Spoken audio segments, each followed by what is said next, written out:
106. Clara wanita simpanan season I. Clara melangkahkan kakinya menuju kamar. Langkahnya terasa lemas. Tulang-tulangnya seakan luluh lantah karena masih tak percaya dengan kenyataan bahwa hubungannya dengan Gary baru saja berakhir. Mengapa?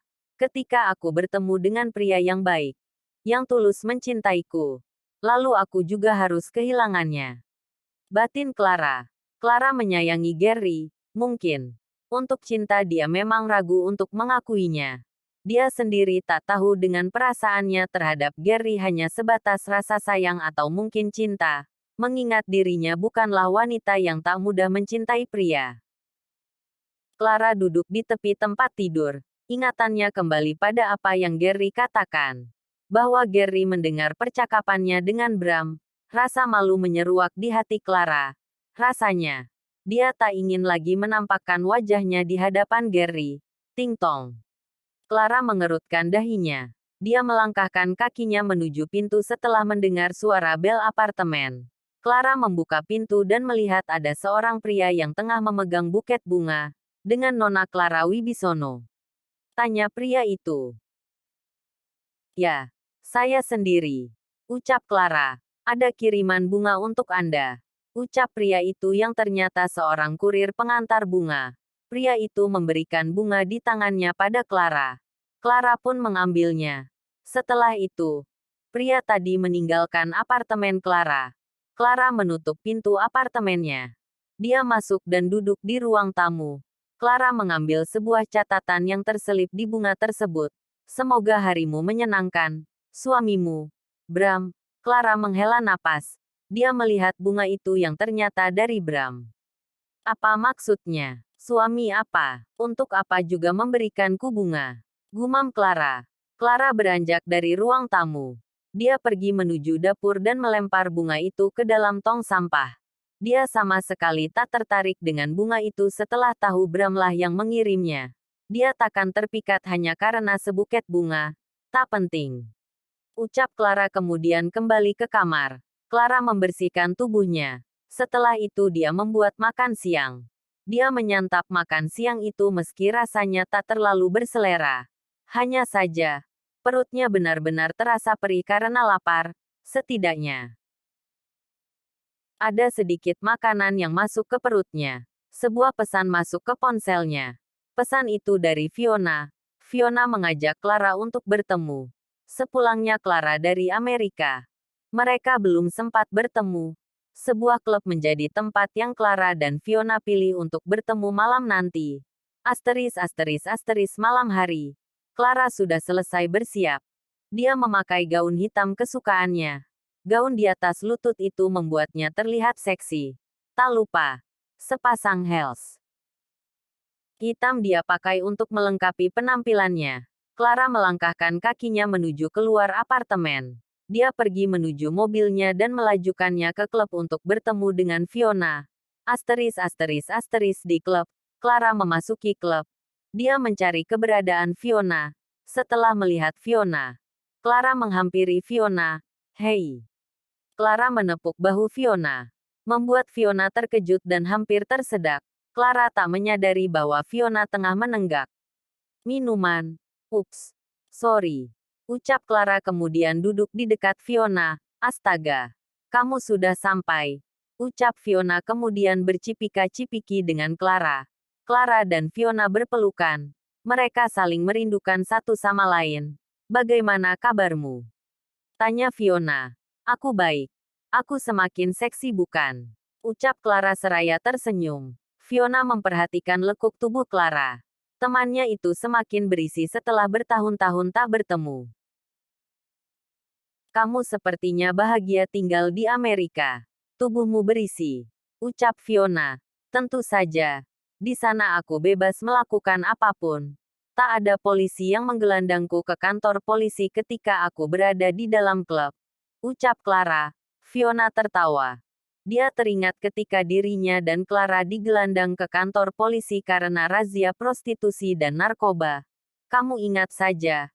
Ucap Fiona. Tentu saja. Dulu aku hampir kehilangan nyawaku. Sekarang semua terasa lucu. Hahaha. Ucap Clara. Tak lama seorang pria menghampiri Fiona. Clara terkejut melihat kedatangan pria itu, bahkan lebih terkejut ketika melihat pria itu mencium pipi Fiona. Kalian. Clara melihat Fiona dan pria itu dengan bingung. Aku pernah bertemu dengannya ketika di kantor polisi. Saat itu, kamu dijemput olehnya. Kamu benar-benar jahat. Karena tak memberitahuku bahwa dia teman kampus kita. Aku pun tak sadar. Ucap Fiona. Clara menelan air liurnya. Ya, pria itu adalah Dante. Fiona dan Dante tampak begitu dekat. Hai, Clara, bagaimana kabarmu? Tanya Dante seraya tersenyum. Seperti yang kamu lihat. Ada hubungan apa di antara kalian?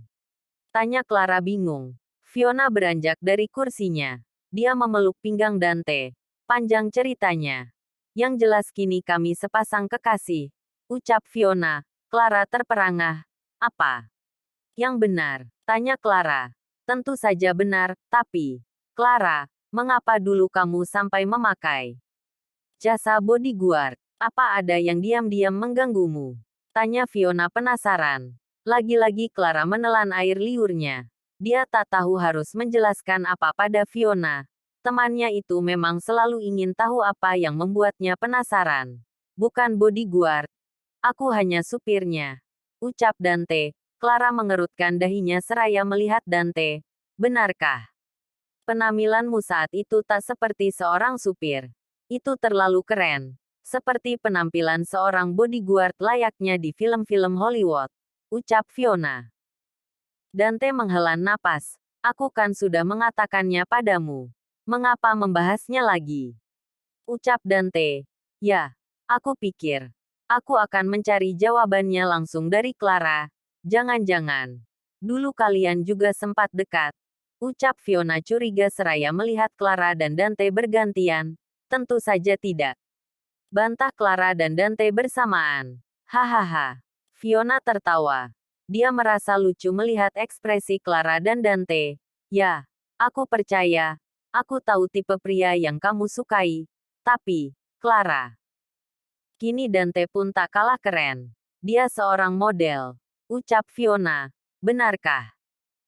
Ucap Clara. Dante hanya tersenyum. Dia tak mengatakan apapun lagi. Asteris waktu berlalu. Malam semakin larut. Clara merasakan ingin buang air kecil. Dia pamit pada Fiona dan Dante. Dia akan ke toilet. Sesampainya di toilet, Clara bertemu dengan dua orang wanita.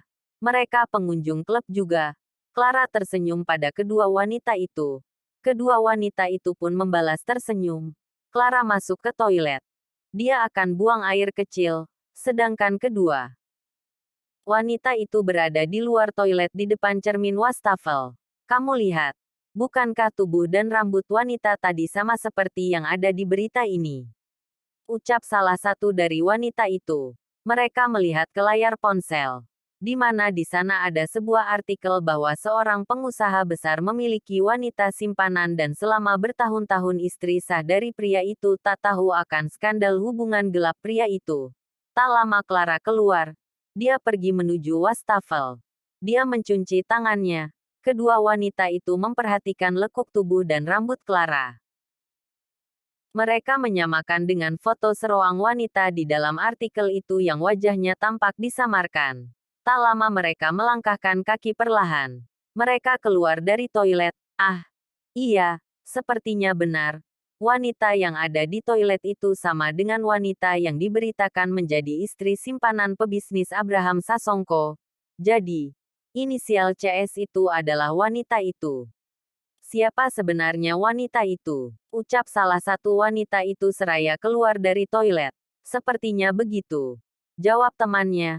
Ah, pantas saja wanita itu dijadikan simpanan. Wanita simpanan memang akan lebih menarik dari istri sah. Dia pasti liar di ranjang. Clara tersentak mendengar nama Abraham Sasongko. Itu seperti nama Bram. Kemudian belum lama juga dia mendengar salah satu dari wanita itu menyebut nama berinisial CS dan wanita simpanan. Clara mengambil ponselnya. Dia mencari nama Abraham Sasongko di internet. Jantung Clara berdegup kencang melihat ada sebuah judul artikel yang tertulis, Skandal pengusaha Abraham Sasongko dengan desainer berinisial CS. Clara membuka artikel itu. Dia terkejut melihat foto seorang wanita yang wajahnya terlihat sengaja disamarkan. Ada inisial nama CS di sana. Jelas dia mengenal wanita itu. Pakaian yang ada di foto itu sama dengan pakaian yang dia pakai ketika di Bali. Rambutnya pun sama dengan rambut pendeknya. Dan pria bernama Abraham Sasongko yang dimaksud pun sudah jelas Clara begitu mengenal wajahnya. Wajah itu benar-benar wajah Bram. Jantung Clara berdegup kencang. Dia teringat pada ucapan Bram ketika di Bali. Bram pernah mengatakan perihal konferensi pers, ya, Tuhan. Clara meremas ponselnya dan bergegas keluar dari toilet. Clara tak kembali menghampiri Fiona. Dia langsung pergi dari klub itu. Bersambung. Jangan lupa subscribe, like, komen dan bagikan ke teman-teman semua. Zangelnuts Novel.